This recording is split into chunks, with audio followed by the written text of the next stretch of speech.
अस्सलामुअलैकुम वरहमतुल्लाहि वबरकातुहू। अज़ीज़ तुलबा व तालिबात, आप सबका खुशामदीद है हमारी यूट्यूब चैनल जेके बॉस फाउंडेशन क्लासेस में। प्यारे बच्चों, आज हम जमात 8वीं जो है साइंस का लाइट का चैप्टर जो है उसके एमसीक्यूज़ लेके आपके सामने हाजिर हैं। आपसे गुजारिश है कि चैनल को सब्सक्राइब करें और अपने दोस्तों में ज़रूर शेयर करें। और आपको ये वीडियो हमारी चैनल की प्लेलिस्ट जिसके ऊपर लिखा हुआ है एमसीक्यू ऑल सब्जेक्ट्स क्लास 8, तो उसमें ये वीडियोस मिल जाएंगी। तो आपको एक बार चैनल को सब्सक्राइब करना है और उसके बाद आप प्लेलिस्ट में जाके बआसानी ये सारे वीडियोस फ्री ऑफ कॉस्ट देख सकते हैं। Question number 1, a smooth shining surface which rebounds the light back to the same or in different direction is called a mirror. Exactly, answer is going to be the mirror. Beam of light, beam is collection of rays, ठीक है, रे एक single होती है और beam is the collection of raise.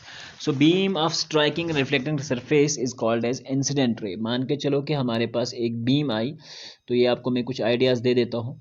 तो यहाँ पे हमारे पास आप देख पा रहे होंगे अपनी चैनल की स्क्रीन पे, ये एक प्लेन सरफेस है, ये मिरर है। मान के चलो इसको एक तरह से पॉलिश किया गया। ये वाली लाइन होती है, दिस इज जो सोर्स से आती है, किसी भी सोर्स से, तो उसको हम इंसिडेंट रे कहते हैं। That is called as incident ray. Actually this is called as incident ray.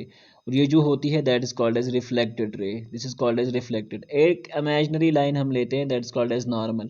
ठीक है, तो ये आपको याद रखनी चाहिए ये सारी चीज़ें। तो ये वाली जो सोर्स से आती है this is called incident ray, जो रिफ्लेक्ट होने के बाद वापस जाती है, रिफ्लेक्टेड रे होती है। और नॉर्मल होता है हमेशा एक इमेजिनरी लाइन होती है जब भी किसी सरफेस के ऊपर इसकी हम बात करते हैं। Let's move to the question number next. Band of 7 colours is called, remember that band of 7 colours actually जब एग्जिस्ट होता है तो इसको स्पेक्ट्रम कहा जाता है, विब गायर नहीं। बहुत सारे क्वेश्चंस इसमें आते हैं और इसमें कंफ्यूजन हो जाता है। That is called as spectrum. Front bulged part of the eyeball is called as cornea. Obviously eye में जो फ्रंट पार्ट होता है बल्जेड जो होता है outwards, that is called as cornea. Which one of the following statements is correct regarding rods and cones in the human eyes? में जो rods लगे होते हैं आपका human का आई का सेक्शन है आपकी 8 की साइंस के अंदर, तो cones का क्या काम होता है? cones are actually they are sensitive to the bright light, ठीक है, और rods बिल्कुल भी sensitive नहीं होते। तो cones are bright to the sensitive light. This is going to be the answer of this question. Next, in case of reflection of light and angle of incidence, that is angle of reflection are related as angle of incidence is always going to be equal second law of reflection, angle of incidence is always equal to the angle of reflection. ये आपको ध्यान रखना चाहिए। और मैं आपको बताते चलूँ कि एंगल ऑफ रिफ्लेक्शन क्या होती है और एंगल ऑफ इंसिडेंस क्या होती है। नॉर्मल एक लाइन है जो हम किसी भी प्लेन पे लेते हैं, इंसिडेंट और नॉर्मल के बीच वाला एंगल आपका आई होता है, that's called as incident angle. और नॉर्मल और रिफ्लेक्टेड लेके बीच बनने वाले एंगल को रिफ्लेक्टेड कहा जाता है। और इस वाले एंगल को ग्लांस एंगल कहा जाता है, जो प्लेन और रिफ्लेक्टेड रे या इंसिडेंट रे और प्लेन के बीच में जो एंगल बनता है that's called as glance angle. ठीक है, रिमेंबर दिस पार्ट, ये बहुत ज़रूरी है। Name the type of mirror used as back view. अगर बैक व्यू हमें किसी चीज़ का देखना होता है तो कन्वेक्स मिरर का इस्तेमाल किया जाता है। ठीक है, question number 6, visually impaired people can read and write using, that is called as Braille system. This was discovered by Braille and is known as Braille system, जिसकी वजह से विजुअली डिसेबल्ड पर्सन को पढ़ाने में मदद ली जाती है।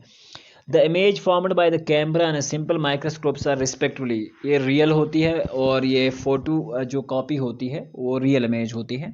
वर्चुअल इमेज का मतलब होता है जो स्क्रीन पे हम नहीं ले सकते, किसी भी स्क्रीन पे उतार नहीं सकते। और रियल इमेज का मतलब होता है जो हम किसी स्क्रीन पे उतार सके। ठीक है, so this is going to be the real answer, real इसका आंसर है। तो लेट्स मूव अहेड।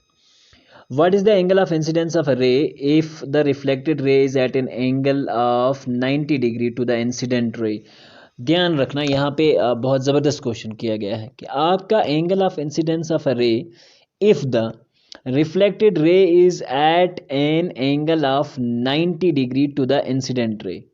ठीक है, अगर रिफ्लेक्टेड रे और इसके बीच वाला जो एंगल है वो 90 है एग्जैक्टली। मान के चलो देखो ये किस तरह से क्वेश्चन पूछा गया है, ये शबाना कि अगर मान के चलो ये हमारे पास कोई सरफेस है, थोड़ा सा मैं पेन का साइज कम कर लेता हूँ ताकि आप लोगों को ये अच्छे से समझ आ जाए। ठीक है, let me move to this one please. Okay, this is getting more, ये ठीक रहेगा, that's good. Let's move. If this is going to be the answer, let me check. ये मान के चलो कि आपके पास एक रे है, दिस इज द रे। ठीक है, this is going to be the ray. ये आपका एक प्लेन है, ऊपर से रे आई, ये इंसिडेंट रे है, और इन दो के बीच का एंगल जो है ये 90 डिग्री पे है आपस में, ठीक है। दिस इज द 90 डिग्री, ये इनके बीच का एंगल 90 है। तो आपको बताया जा रहा है to the incident ray, so angle to the incident ray 90 degree पे है। What is the angle of incidence of a ray if the reflected ray is at an angle of 90 to the incident, यानी कि इनके बीच का 90 है, तो obviously ये वाला अगर 90 हुआ तो यहाँ आप कितना बचा, क्योंकि ये स्ट्रेट लाइन है, लीनियर पेयर का एंगल 180 होता है, तो ये वाला 45 बचेगा और ये भी 45 बचेगा, that is answer is 45। Let's move ahead. Splitting of white light into the 7 colours is called dispersion, ठीक है। जब लाइट एक मीडियम से दूसरे मीडियम में जाती है तो उसे डिस्पर्जन कहा जाता है, और स्प्लिट होना 7 कलर्स में डिस्पर्जन कहलाता है। The defect due to the person to which is not able to see the distant objects clearly is called myopia, ठीक है, मायोपिया कहलाता है, मायोपिया शॉर्ट साइटेडनेस जिसे हम कहेंगे। The amount of the light entering the eye is controlled by iris, actually this is going to be the answer. ये हर बार exam में आता है, अगर आप पिछले साल के ऑब्जेक्टिव पेपर्स भी उठा के देख लो उसमें आपको मिल जाएगा ये question. Myopia can be corrected by using which lens, that is actually concave lens, obviously. Next, light enters the I through which, cornea actually, ठीक है, पहला पार्ट जो था cornea, which is the angle of incidence of a light falling on a plane to the mirror is 30 degree. What will be the angle of reflection?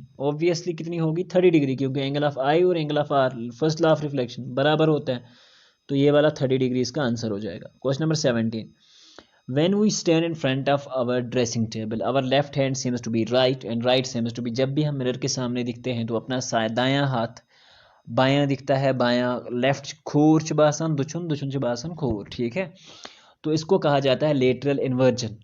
तो mirror के अंदर, plane mirror के अंदर लेटरली इन्वर्टेड इमेज बनती है, that is called as laterally inverted image, ठीक है, तो इस चीज का ध्यान रखना। Light passing through a prism separation to, this is called dispersion, ठीक है, ये आपको पहले से मैंने ऊपर भी आया था। Rainbow is natural phenomena showing reflection actually, ठीक है। In retina of the eye the area having no sensory cells is called as dark spot, उसमें कोई सेंसरी सेल्स नहीं होते, ठीक है, जिसे सेंसरी सेल्स कहेंगे हम, that is called as that is called as blind spot, not dark से बड़ा, blind spot. If light falls perpendicularly on a plane mirror what will be the angle in which it will be reflected? If the light falls perpendicularly on a plane mirror, what will be the angle? तो angle is going to be 180 degree. If the light falls perpendicularly on a plane mirror, what will be the angle in which it will be reflected? ठीक है, obviously अगर एक light fall हो रही है बिल्कुल perpendicular plane पे, मान के चलो कि ये लाइट की रे आई, ये 90 डिग्री पे फॉल होगी, क्वेश्चन समझने की कोशिश करना, ठीक है। ये 90 डिग्री पे अगर फॉल होती है तो ऑब्वियसली एंगल ऑफ, यहाँ पे नॉर्मल होता है एक्चुअल में, लेकिन अब इंसिडेंट रे भी परपेंडिकुलर आ रही है। If the light falls perpendicularly on the plane mirror, पूरा परपेंडिकुलर ही आ गई है, बिल्कुल नॉर्मल के रास्ते ही आ गई, तो ऑब्वियसली एंगल जो होगा, what will be the angle in which it will be get reflected, zero angle should be the answer, 180 is not going to be the correct answer in this case, ठीक है। So zero यहाँ पे option नहीं है, तो none of these इसका option होना चाहिए था, क्योंकि जब भी नॉर्मल लाइट प्लेन से परपेंडिकुलर आती है, remember that it's if incident ray is perpendicular, ठीक है, तो आपकी रिफ्लेक्टेड रे भी इसी रास्ते से वापस जाती है, और दो के बीच का जो एंगल होता है वो हमेशा जीरो बनता है। तो हमसे क्वेश्चन पूछ रहा है कि अगर लाइट फॉल हो रही है परपेंडिकुलर एक प्लेन पे, तो angle what will be the angle in which it will be reflected, तो वो एंगल क्या होगा, तो ऑब्वियसली 0 डिग्री एंगल होने वाला है, it's not 180, that's incorrect answer here in the PDF it is given incorrect but its answer is going to be 0 degree, ये याद रखना, ये क्वेश्चन पूछा जाता है अक्सर एग्जाम में। which of the following is not luminous object? luminous objects are those objects which have their own light, जिनके पास अपनी own light है, तो मून के पास अपनी खुद की लाइट नहीं होती। Next, to make a kaleidoscope that's we require how many 3 plane mirrors हमें चाहिए होते हैं। आपने देखा होगा अपने बुक पे ये बना के है, अगर आप एक बार विजिट करेंगे तो ये इस तरह की शेप का एक बना होता है, तो ये बनाना मुश्किल है, I don't have such much of colours present there so I can not make this 3 plane mirrors, ठीक है। सो 3 प्लेन मिरर चाहिए इसको बनाने के लिए। In our eye dash cells are sensing cells, actually कौन से होते हैं, वो कून होती है, हमने ऊपर भी ये ऑब्जेक्टिव पढ़ा था। An owl can see clearly at the night but not in the day because it has more rods and few cones. इसकी आंखों में rods बहुत ज़्यादा होते हैं और cones बड़े कम होते हैं. इनको मैच करना है और ये इसका आंसर है. इसमें से आपका कोई ना कोई ऑब्जेक्टिव आएगा क्योंकि ये 8 हैं एक्चुअली. इफ़ यू अगर सिंगली इनको क्वेश्चन देखोगे ना, cornea means the transparent front part of the A.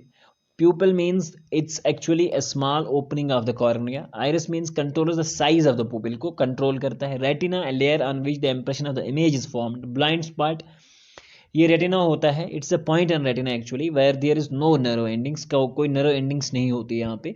Rods are sensitive for dim light. Actually बहुत सेंसिटिव होते हैं towards the dim light, but cones are sensitive to bright light. Impression of image persists for around 6 seconds. So 1/6 of an hour, that is the correct answer. 1/6 of the second. Second का अगर मतलब छोटे parts करेंगे second को भी, तो लगभग वो क्या होता है, मान के चलो कि आपने एक किसी चीज़ को अपने जहन में लिखा और फिर आंख बंद कर ली, तो कम से कम आपके सामने वो तस्वीर जो है लगभग 6 सेकंड्स तक आपको जहन में बनी रहती है. वो angle of reflection is always angle to the angle of incidence. Answer third, that is dash dash is a small opening of the corner, that is called as pupil. Small opening is called as pupil. Cones are sensitive to dash dash light, bright light, and while as rods are sensitive to the dark light, थोड़ी सी dim light जिसे हम कहेंगे. Muscles attached to the eye lens dash dash and lens becomes dash dash when distant objects are to be seen. Relax and thinner. Eye lens becomes relaxed and lens becomes actually जो ये attached जो eye lens होती है, एक तो ये थोड़ी सी relax हो जाती है और थिनर हो जाती है. To make our eyes fit our diet should include vitamin which one, that's vitamin A. ठीक है, तो ये ज़रूरी है खाना. Impression of an image in the eyes formed on retina. Obviously, Braille system has dash dash pattern. 63 patterns होते हैं जिसकी थ्रू से visualize को पढ़ाया जाता है. This is a technique. You can watch the video on the YouTube state for this. State whether the statements given below are true or false. Both incident ray and the reflected ray lie in the same plane. ठीक, that's true. Diffused reflection is due to the failure of the law of reflection. No, it's going to be false. Law of reflection हमेशा follow होंगे, चाहे आपकी regular surface है या irregular surface है. कोई भी सरफेस है, ये तो फॉलो होने वाला ही है. लॉ ऑफ रिफ्लेक्शन हमेशा फॉलो होते हैं. The image formed by plane is laterally inverted. That is true. Laterally यानी कि आपका लेफ्ट जो है वो राइट दिखेगा, राइट जो है वो लेफ्ट दिखेगा. ऑब्वियसली ये होती है. The iris is the colour part of the I. That's true. ठीक है. Rods are sensitive to the bright light. No, they are sensitive to the dim light. Cones are sensitive to bright light. That is false.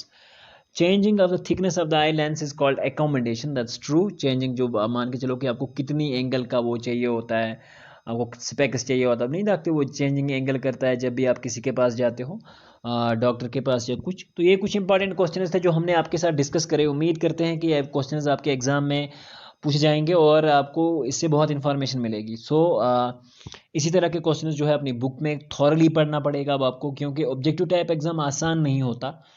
अगर आप करते हो तो 100% marks आपको सही मिलेंगे, बट आप गलत करते हो तो 0 मिलेगा, क्योंकि कंप्यूटर बेस्ड अगर आपका शीट आता है तो आपके लिए बहुत प्रॉब्लम हो सकती है. इसलिए इन क्वेश्चंस को याद करो, अपनी बुक को बहुत थॉरली पढ़ो. जो है उसका साइंस के ऑब्जेक्टिव्स जो हैं, रिप्रोडक्शन इन एनिमल्स का एक चैप्टर है और इसके ऑब्जेक्टिव्स लेकर हम हाजिर हैं. आपके साइंस और मैथमेटिक्स के अभी तक अपलोड किए जा चुके हैं और कल आपको एसएसटी के भी मिल जाएंगे और उर्दू इंग्लिश के भी अगले 2 दिन में मिल जाएंगे. सो टेंशन लेने की ज़रूरत नहीं है और ना ही ज़्यादा वो बेचैन होने की ज़रूरत है. कोशिश करेंगे, हम बना रहे हैं अभी सारी चीज़ें आपके लिए और आपको बहुत जल्दी वो सारी चीज़ें भी प्रोवाइड कर दी जाएंगी. टेंशन लेने की ज़रूरत नहीं है.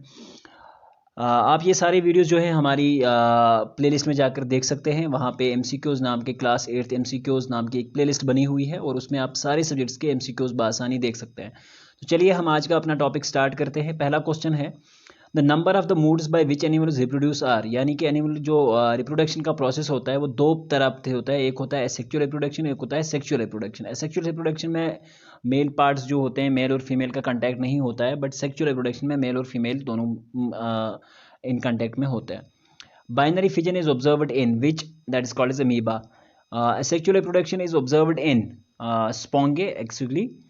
इन hydra the mode of reproduction is actually, hydra में के अंदर क्या होता है, एसेक्सुअल मोड ऑफ रिप्रोडक्शन होता है. Animals that reproduce new young ones are called as viviparous animals. ठीक है. द मेल गैमेट और स्पर्म कंसिस्ट्स ऑफ 3 पार्ट्स, इसके अंदर 3 पार्ट्स होते हैं, आपको ये मालूम होना चाहिए। ओवम और egg are formed in ovary, ये फीमेल्स के अंदर होता है, ओवरी में बनता है। Internal fertilisation takes place inside the female body के अंदर ही होती है ये सारी चीज़ें। In humans the development of fertilised egg takes place in the uterus actually. The cell formed after fertilisation is called zygote, ठीक है। फर्टिलाइजेशन के बाद जो पहला सेल बनता है that is called as zygote. The fusion of sperm and ova usually occurs in oviduct, it is produced in oviduct. Sets of reproductive terms are given below, choose the set of has the incorrect combination, ठीक है। तो incorrect combination है sperm, oviduct और egg और uterus की, ठीक है, बाकी सारे करेक्ट है। Which are the following shows external fertilisation, frog, human being, तो फ्रॉग में होता है क्योंकि ये पानी के अंदर होते हैं इसके अंडे, तो ऑब्वियसली इसके अंदर होता है एक्सटर्नल फर्टिलाइजेशन का process. Which one of the following is not the part of the female reproductive organism, uterus भी होता है, ओवरी भी है, ओविडक्ट भी है, और पेनिस, पेनिस जो होता है ये मेल्स के ही पास होता है, ये फीमेल्स के पास नहीं होता, that is the penis is the right answer here. In the list of the animals given below, hen is the odd one out, human being, cow, dog and hen, ठीक है। The reason is for this is actually जो है ये oviparous animal है, this is the reason. Animal is exhibiting external fertilisation produce large animals of the gametes, pick the appropriate reason from the following. The animals are small in size and want to produce more offspring, इसका answer ये होगा कि to ensure better chance of fertilization, this is the reason. Which is not viviparous animal is in these, that is butterfly is not viviparous, ठीक है। So budding occurs in actually yeast, this is the answer of this question number 18. Question number 19, the female gamete is called as ova, ठीक है। So male gamete is called as sperm, ठीक है। Match the following items, and इसका answer पे हम directly चलते हैं। These are actually 10 question, तो remember this, these are the 10 different question, इसको अच्छे से याद रखना है आपको। Female fission of male and female gametes is called fertilisation, external fertilisation frog के अंदर होती है, फीमेल गैमेट्स को ओवियम कहते हैं, and oviparous animals lay eggs actually, single parent is sexual reproduction, main female reproductive organs होते हैं ovary, amoeba is binary fission होता है, yeast is budding, cloned sheep होती है Dolly, testes and release sperm, ठीक है। Fill in the blanks with the suitable words. Dash dash is the process that ensures continuously of the life, that is reproduction की वजह से ही तो लोग आगे बढ़ रहे हैं। Dash dash are the cells involved in the sexual reproduction, that is gametes, and the animals which lay eggs are called as oviparous animals, ठीक है। The animals which give birth to the young ones are called as viviparous animals. Dash dash is the process of fusion in gametes, that is called as fertilisation. The process of reproduction involving fusion of the female and male gametes is called dash, that is called asexual reproduction, जो मैंने पहले ही discuss किया हुआ है। The testes produce the male gametes called sperm, testes के through ही आता है, मेल्स के ही पास होता है ये। Sperms are dash in size, very small in size, sperm is a dash dash cell, single cell. The female reproductive organ consists of dash dash and dash, ovaries, oviduct and uterus actually होते हैं female के पास। The ovary product female gametes called ova or egg, and ova or egg is dash dash, that is a single cell. Dash dash is fertilized egg, zygote is a fertilized egg. Internal fertilization takes place inside the female body, और ये female body के inside होता है। Baby is born through dash dash technique are called test tube, that is IVF, ठीक है। The dash dash fertilization takes place outside the female body, that is external fertilization. Fertilization results in the formation of dash dash and dash dash, that is zygote and embryo. All the living organisms have the power to dash dash, that is reproduce. Dash dash produces sperm in male, that is testes, and dash dash reproduces only single parent is involved, that is called as asexual reproduction, क्योंकि इसमें mail और female दोनों नहीं होते। State the following and the statement for these are the following. Zygote is an unfertilized egg, false है क्योंकि ये fertilized egg होता है। External fertilization occurs in frog, ये frogs के अंदर होता है, ठीक है। So the answer for this is true. An embryo is made up of multi cells, ये बहुत सारे सेल्स की बनी होती है, ठीक है। So that is true. Amoeba reproduced by budding, that's false. Fertilisation is not necessary in asexual reproduction, that is true. Each sperm is multi cellular, that's false. A new young one is developed from the cell called gamete, false. Cloning is sexual reproduction method and in the living organisms, that's false. Viviparous animals give birth to the young ones, that's true.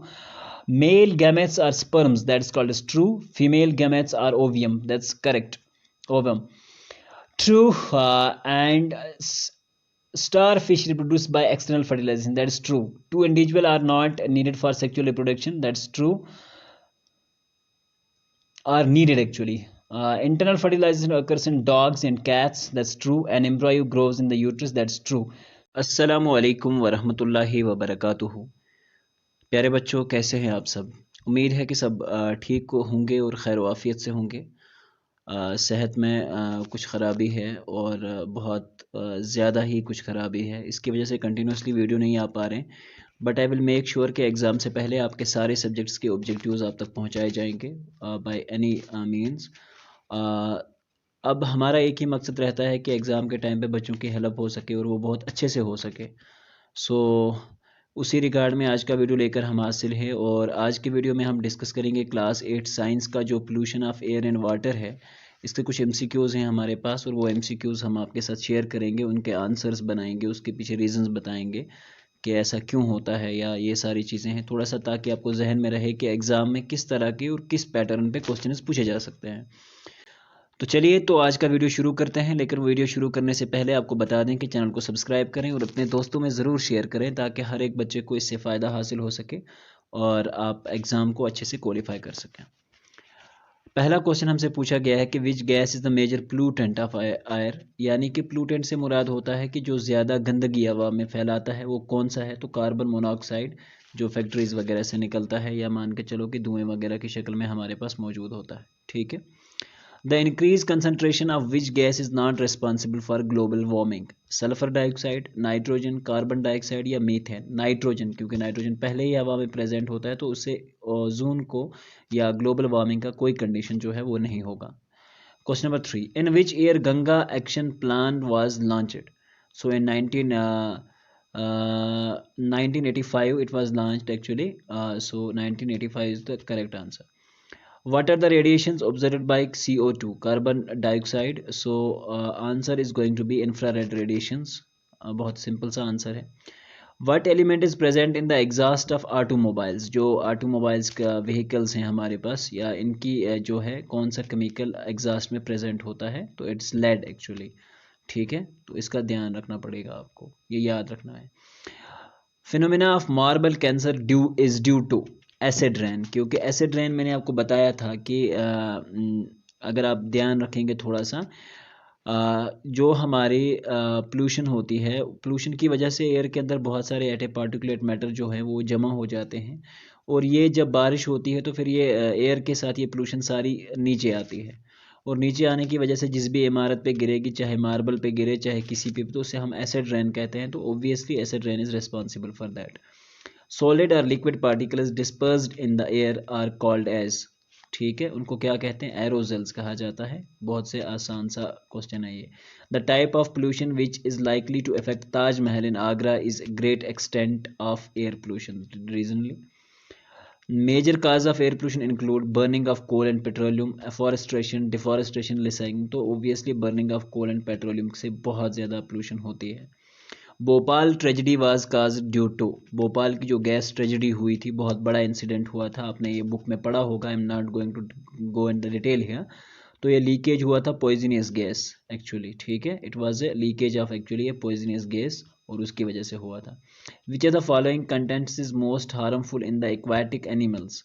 Aquatic animals में कौन से contents जो होते हैं मोर harmful होते हैं? That is heavy metals and ions वगैरह। Water containing high salt concentration can be purified by, reverse osmosis का जो प्रोसेस होता है उससे हम इसको प्यूरिफाई कर सकते हैं। Which of the following is non biodegradable pollutant? DDT is the answer of this. Which of the following is the major source of water pollution? तो अनट्रीटेड सीवेज जो है ये पानी में मिक्स हो जाता है और इसी की वजह से वाटर पोल्यूशन ज़्यादा होती है। Which of the following techniques of irrigation should be use to save water? Drip irrigation. ठीक है, बहुत इंपॉर्टेंट टॉपिक है आपकी साइंस में। इस साल तो हम नहीं पढ़ा सके लेकिन कोशिश करेंगे कि नेक्स्ट ईयर इंशाल्लाह आपको अच्छे से पढ़ाया जा सके। Carbon monoxide in vehicle exhaust caused, reduce of oxygen हो जाता है, इसकी वजह से carrying capacity of RBCs, red blood कॉर्पल्स या रेड ब्लड सेल्स जो होते हैं बॉडी के अंदर, तो वो रिड्यूस कर देता है ऑक्सीजन कैरिंग कैपेसिटी को। ठीक है, दिस इज़ द रीज़न कि जब ये कार्बन मोनोऑक्साइड जो व्हीकल से निकलता है या गाड़ियों से निकलता है तो इसमें के अंदर ये क्षमता होती है कि ये ऑक्सीजन कैरिंग कैपेसिटी जो होती है सेल्स की उसको कम कर देता है। Question number 17, smoke is actually equal to smoke in dogs stomach, smoke plus fog, smoke dog or frog in fog. Smoke plus fog is called as actually smog, SMOG, ये याद रखना। The gas used in refrigerating appliances causing serious damage to the ozone is chlorofluorocarbons, यानी कि CFCs होते हैं वो। Acid rain is mainly contains what actually sulfur dioxide और nitrogen dioxide इसमें होता है acid rain में। Marble cancer is caused by acid rain. Greenhouse effect is sun's heat is trapped and not allowed to escape. This is called as greenhouse effect. ठीक है। Green house gases में क्या क्या होता है? कार्बन डाइऑक्साइड होता है, मीथेन होता है और nitrogen oxide. Answer A is going to be the correct option. Question number 3, dash dash is commonly used as a chemical method of purifying water, that is called as chlorination, यानी कि chlorine का पानी में mix करना, उसकी वजह से chlorination, इसी प्रोसेस को क्लोरीनेशन कहा जाता है। Ganga action plan is associated with what? reducing Ganga water pollution actually. Vana Mahotsava is actually planting trees in July. जुलाई के सीजन में प्लांट करना trees. Match the following given A with the column of given B.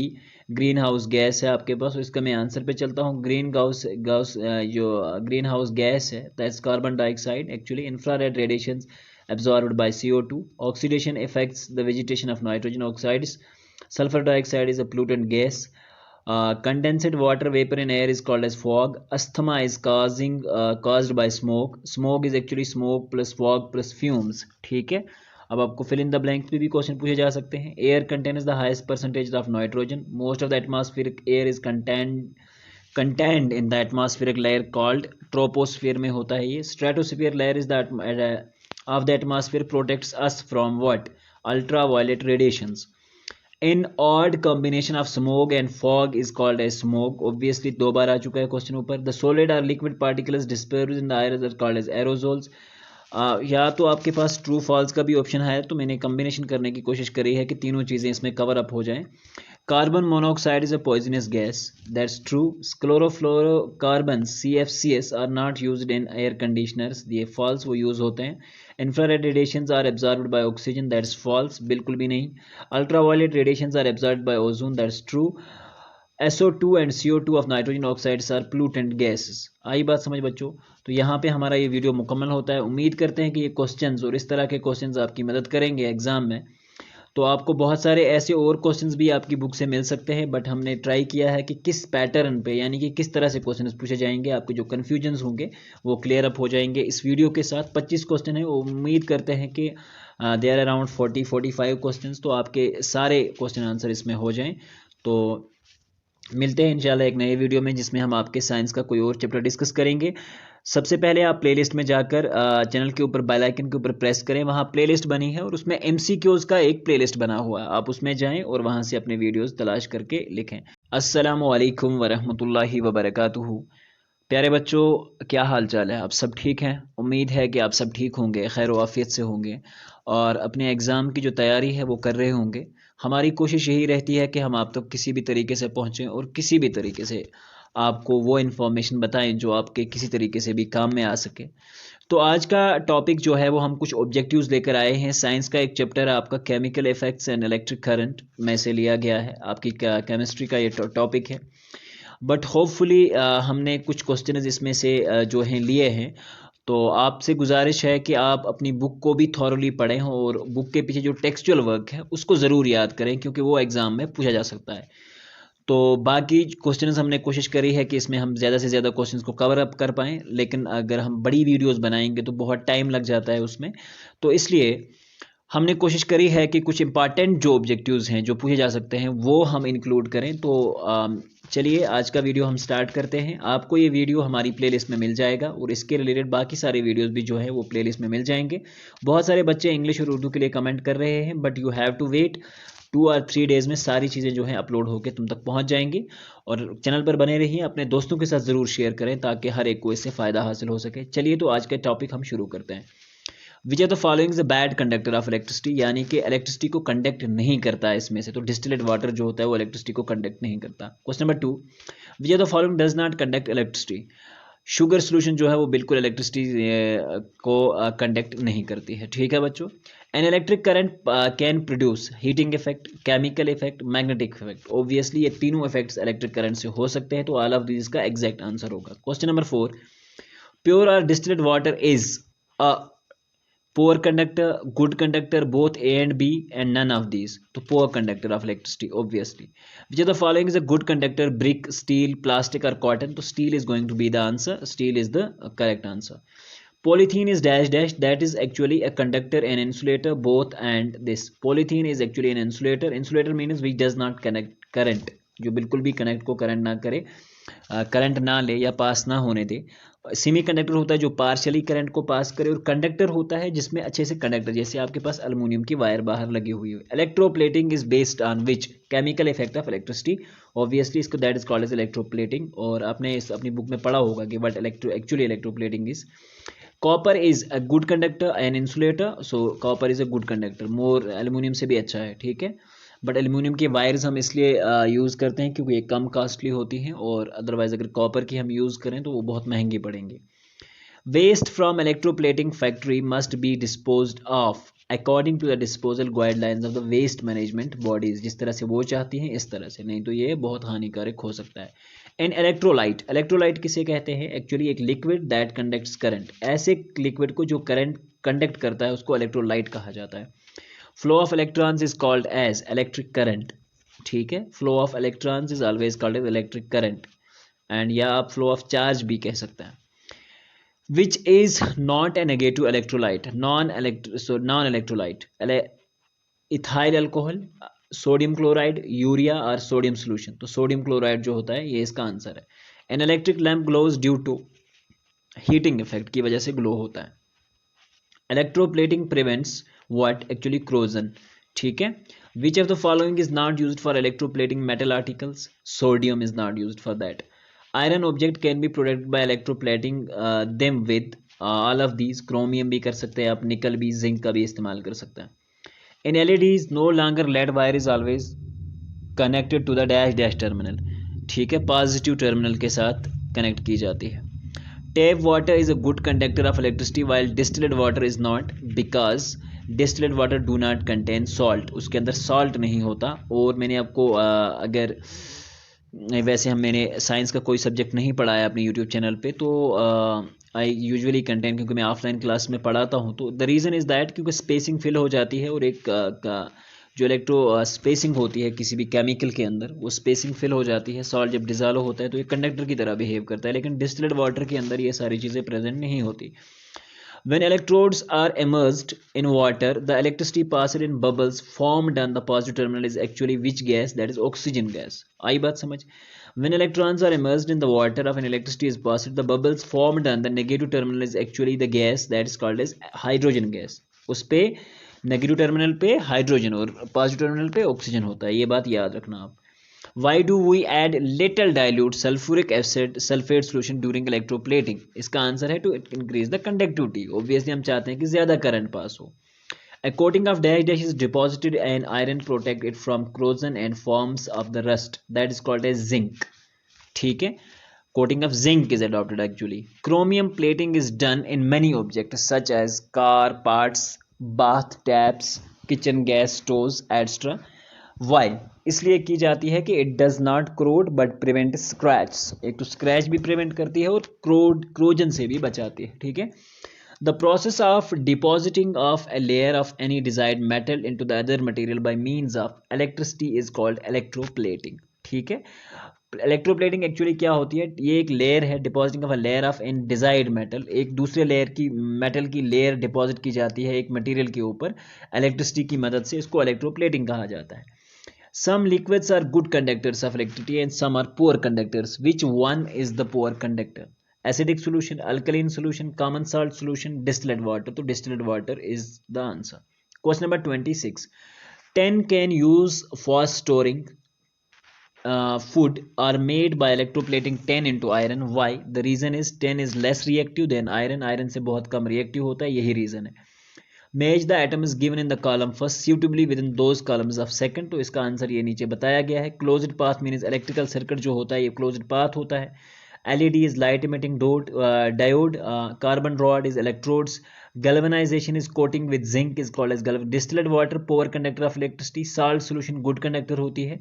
Caution positively charged ions होते हैं, cations जिसे हम बोलते हैं. Magnetic effect of electric current deflection of compass दिखाता है. Chromium is actually electroplating process and anion is negatively charged ion, तो ये याद रखना है. Substances that conduct electricity are called conductors.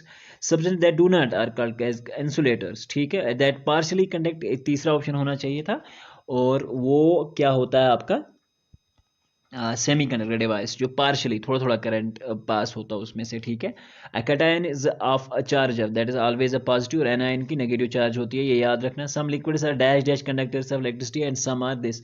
Good and poor is the answer. Distilled water is an insulator.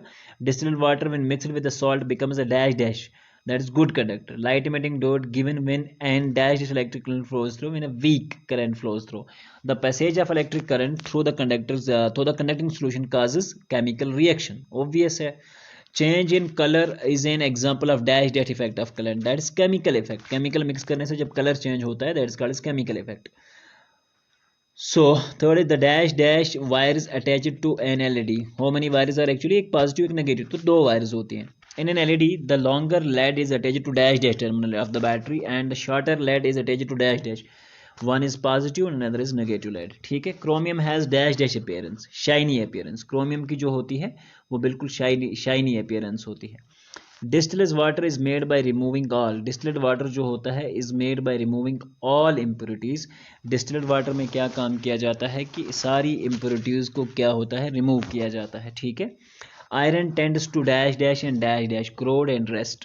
A coating of dash dash is deposited for the formation of the rest, that is zinc.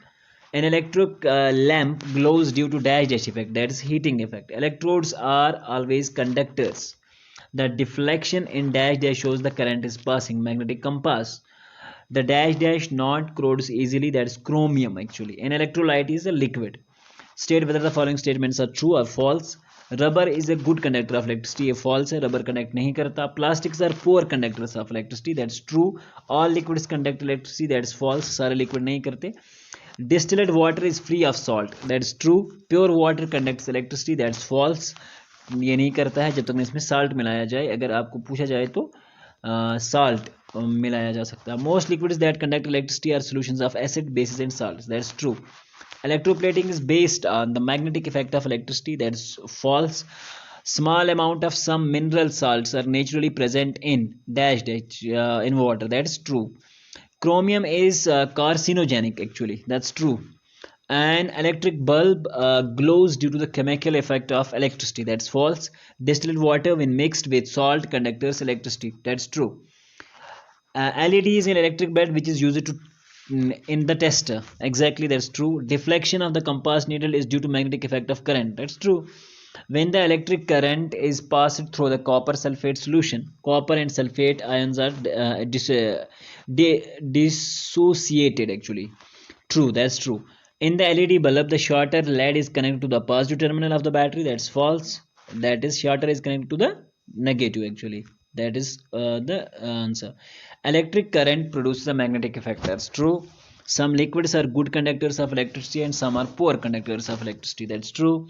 Chromium has a shiny appearance, that's true. Jewelry makes electroplate silver and gold expensive metals, that's false. Electroplating wastes are harmful, are useful to the human health and environment, no, they are totally not. So this is all about this chapter. I hope everything and every objective must be clear to all of you. Just go and thoroughly study your book as well, and we will meet you again in the next question and let's try to solve out them. Assalamualaikum warahmatullahi wabarakatuh. प्यारे बच्चों, कैसे हैं आप सब? उम्मीद करता हूं कि आप सब ठीक होंगे और खैर वाफियत से होंगे. प्यारे बच्चों, आज हम आपके लिए कुछ वीडियोस लाए हैं और इस वीडियो में हम डिस्कस करेंगे आपकी जो क्लास 8 साइंस का फ्रिक्शन है उसमें से कुछ इंपॉर्टेंट क्वेश्चंस, कुछ नहीं बल्कि बहुत सारे इंपॉर्टेंट क्वेश्चंस जो आपके एग्ज़ाम में पूछे जा सकते हैं. तो इसलिए बने रहिए हमारे साथ और इन्जॉय करिए इस लेक्चर को, और साथ साथ में अपने दोस्तों के साथ शेयर करें ताकि उनको भी इस वीडियो से फ़ायदा मिले और वो भी एग्ज़ाम में अच्छे मार्क्स लाएं, आपके बराबर के मार्क्स लाएं. ठीक है, ज़िद होती है एग्ज़ाम में, लेकिन ज़िद करनी अच्छी बात नहीं है. खासकर ज़िद रखना अच्छी बात है इस लिहाज से कि मैं पढ़ने में आगे हो जाऊं, बट ये ज़िद रखना कि उसके पास मटेरियल ना हो, उसके पास बुक ना हो, ये अलाउड नहीं है। ठीक है बच्चों, तो अच्छे बनो और अच्छा काम करो। जैसा कोशिश कर रहे हैं हम आप लोगों के लिए अच्छे से अच्छे वीडियोस बनाने की, और नेक्स्ट ईयर में इंशाल्लाह पूरे साल हम आपको सारा सिलेबस 9th 10th का पढ़ाएंगे अपनी चैनल से। बने रहें हमारे साथ और उम्मीद करते हैं कि हमारा ये सफ़र जो है बड़ा शानदार रहे। चैनल ऑलमोस्ट बहुत करीब है अपनी फाइनल जर्नी के लिए, तो इसके लिए आपका जितने अपने लोगों के साथ शेयर करेंगे तो हम भी मोटिवेटेड रहेंगे और आप लोगों को भी फ़ायदा हासिल होगा। चलिए तो बगैर वक्त ज़ाया किए हम आज का अपना वीडियो जो है वो शुरू करते हैं। मिलते हैं इस क्वेश्चन में, जो क्वेश्चन नंबर 1 है। The highest of the hinge of the creaking doors are oiled. आपने देखा होगा घर में जो डोर्स होते हैं उनको ऑयल कभी डालना पड़ता है। ठीक है, किस लिए? ताकि वो लूज़ हो जाएं थोड़े से। ठीक है, क्योंकि नॉइज़ वगैरह या आवाज़ चिल्लाते हैं दरवाजे कभी, तो उसके लिए वियर एंड टियर को रिड्यूस करने के लिए, क्योंकि the hinge of the creaking doors are actually oil to reduce noise and wear and tear. Noise को रिड्यूस करने के लिए उसको इस्तेमाल किया जाता है। Question number 2, a match stick catch fire when it's rust against the side of the match box because. क्यों होते हैं? क्योंकि रगड़ लगती है। Friction produces spark at the time. जब भी हम किसी चीज़ को रगड़ते हैं, आपने दो पत्थरों को देखा होगा, वाइट स्टोन्स जो होते हैं वो भी चमक खाते हैं। तो इस तरह से match stick catch fire due to the reason that the side of the match box because friction produces sparking. ठीक है, and the chemical catch fire. Question number 3, which are the following is true about friction? Friction is a force that only occurs when an object moves. Friction is a force that only occurs when an object moves. ठीक है, so question हमारे पास था कि कौन सी चीज़ है। बहुत सारे options थे। Friction can only slow things down. नहीं, ऐसा नहीं है कि वो सिर्फ स्लो ही करती है, बहुत सारे और भी काम है। Friction is a force that can also occur when an object moves. तो इसका बी ऑप्शन जो है exactly, friction is a force that can occur when an object moves. Friction is a force that only occurs when object moves, और ये तब लगती है जब ऑब्जेक्ट मूव करता है। Talcum powder should not be spelled on the floor of the room because it can slip. ये इसकी वजह से स्लिप हो सकता है और कोई गिर के पता है आपको क्या हो सकता है, नहीं बताना चाहूँगा मैं। Question number 5, the easiest way to move a heavy wooden crate is to place it on the trolley, tie on a rope and pull it, push it। Trolley पे रख के बड़े आसान से आप ले सकते हो, चाहे कितना भी वजन हो। The easiest way is to move the heavy wooden to create it a place on the trolley. Question number 6, the two common forces that act everywhere around us are. कौन सी? ग्रेविटेशन और ग्रेविटी और friction, ये हमेशा हमारे साथ ही चलती है। If we apply the force along the right of the friction acts along the, अगर हम राइट में आगे फ्रिक्शन अलॉन्ग कर रहे हैं तो वो हमेशा लेफ्ट डायरेक्शन में। हम आगे जा रहे हैं, हम राइट में दे रहे हैं तो वो लेफ्ट में। हम अप देंगे तो फ्रिक्शन डाउन आएगी। This is the reason. Question number 8, which of the following is true? We write on the paper with a pen due to friction. A snail is fixed on the wall due to the friction. Soles of the shoes wear out due to friction. So all of these are correct and all these activities given occur due to the friction. This is the reason. Gymnastics apply some coarse substances on their hands. आपने देखा होगा gyms में लोग क्या करते हैं, हाथों में पाउडर लगाते हैं जब भी वो हैवी वेट्स वगैरह उठाते हैं, ताकि स्लिप वगैरह ना हो, फ्रिक्शन और ग्रिप वगैरह जो है वो अच्छी बने। This is the reason, to increase the friction in the grip. In which of the following friction is troublesome? ठीक है, किस क्वेश्चन में? Walking on a wet road, गीली रोड में कभी कभार ऑब्वियसली गिर सकते हैं हम, तो वेट रोड के ऊपर चलना फ्रिक्शन के लिए बहुत परेशानी दे सकता है हमको। In which of the following friction is helpful? Using a towel to open a tightly closed lid of the बोतल। मान के चलो कि बोतल का ढक्कन बंद हो गया और आप उसको खोलने की प्रयास कर रहे हैं, तो ऊपर से हम जब भी स्लिपी हाथ से वो कभी ओपन नहीं होता, तो हम तौलिया या किसी भी दर्ज का इस्तेमाल करते हैं, समझ गए अपना कश्मीरी में। सो उसकी वजह से वो फिर इजीली ग्रिप में आ जाता है और खुल जाता है। Question number 12, function can be reduced by, friction can be reduced by, actually it should B all of these using lubricants, polishing, using fine powder। तो ये friction है, it's not function actually, so please do not mind this thing। Question number 13, drag is, what is the drag actually? Force exerted by on fluids, force experienced are the frictional force exerted by fluids। fluid क्या होता है? mixture of liquids। when one body wrought over the surface of another body, the resistance to its motion is called as rolling friction। ठीक है, जब body move हो रही होती है ओवर द सरफेस तो ऑब्वियसली ये रोल डाउन हो जा रही होगी, ठीक है। तो इस केस में रोलिंग फ्रिक्शन है। When a body rolls over the surface of another body the resistance to its motion, जो इसके मोशन को रुकावट बनता है वो रोलिंग फ्रिक्शन कहलाता है आपका। फ्रिक्शन इज रिह्यू motion between actually two surfaces, ठीक है, in contact. Obviously it opposes, ठीक है, ये हमेशा अपोज करता है मूवमेंट को। Friction oppose the relative motion of the two bodies, actually it should be the relative motion ना, so it is actually relative motion. Relative motion को हमेशा अपोज करेगा टू सरफेसेस इन कंटैक्ट। जब भी दो सरफेसेस कंटैक्ट होती है तो रिलेशन ऑफ मोशन को फ्रिक्शन ही कंट्रोल करता है। टू इंक्रीज द फ्रिक्शन हम क्या काम करते हैं, द सरफेस को स्मूथ बनाते हैं, सरफेस को पॉलिश करते हैं, या सरफेस इज मेड रफ, या powder is sprinkled on the surface, तो the surface is made rough. कि अगर हमें कम करना हो तो इसको रफ बनाना पड़ता है। Which are the following has least friction, सबसे कम कौन सी फ्रिक्शन होती है, rolling friction, static friction, sliding friction, या सबसे कम रोलिंग फ्रिक्शन होती है। क्योंकि आपने फुटबॉल के अंदर देखा हो मामूली किक के साथ हम ग्राउंड के एक बॉल से दूसरी तरफ पहुंचा सकते हैं। रोलिंग फ्रिक्शन सबसे कम होती है, at least has the least friction, सबसे कम। बॉल बियरिंग आपने सुना ही होगा, reduces friction, increases friction, makes no change in the friction, actually reduces। Ball bearing आपकी बियरिंग्स में साइकिल ट्यूब्स में लगे होते हैं, या छोटे छोटे बॉल्स जो होते हैं वो लगे होते हैं नीचे, आपने देखा होगा एक्सेल के अंदर होते हैं वो छोटे छोटे बॉल्स, उसकी वजह से भी ये रिड्यूस किया जाता है। Drag is actually a friction force on the fluids। frictional force is smooth surface is actually the frictional force on a smooth surface is very less। Smooth surface से बहुत लेस होती है, और जहाँ रफ सरफेस होगी वहाँ बहुत ज़्यादा होती है। The type of the friction is that most powerful of all the types of friction. Static सबसे ज़्यादा और रोलिंग सबसे कम, ये याद रखना। स्टैटिक सबसे ज़्यादा होती है, रोलिंग सबसे कम होती है, ये बात आपको ध्यान में रखनी होगी।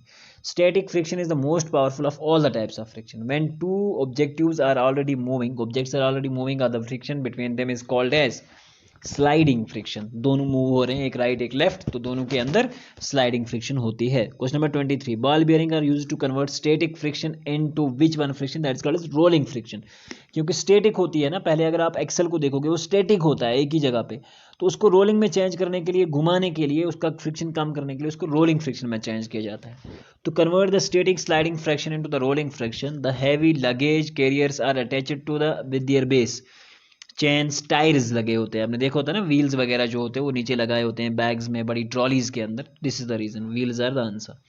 4 children were asked to arrange forces due to the rolling, static, sliding friction in the descending order।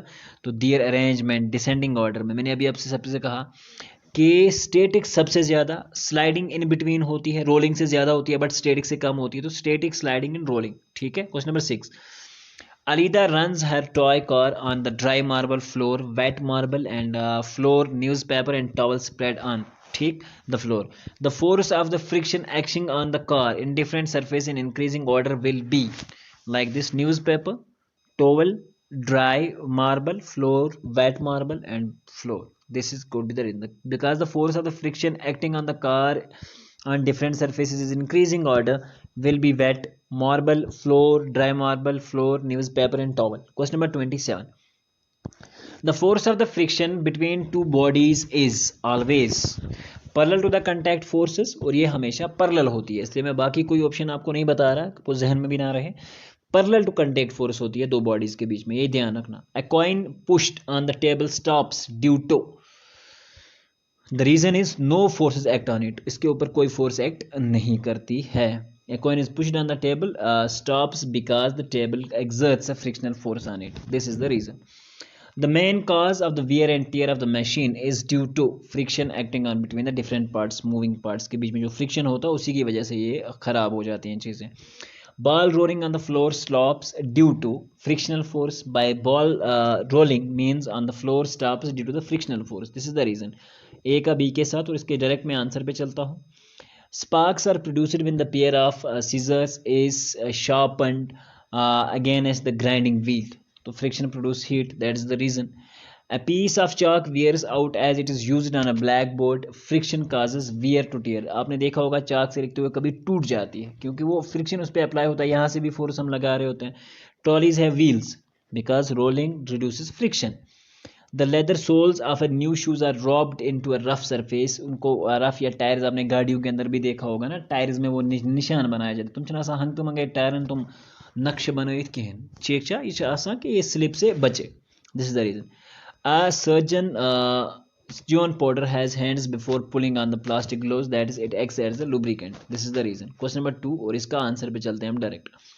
The shape of the body is due to which it experiences less fluid friction is streamlining. Streamlining देखा होता है आपने, bird की होती है, जहाज ऐसा एक तीर की तरह बनाया होता है ताकि ये कम हवा को फेस करे, वारिया कम।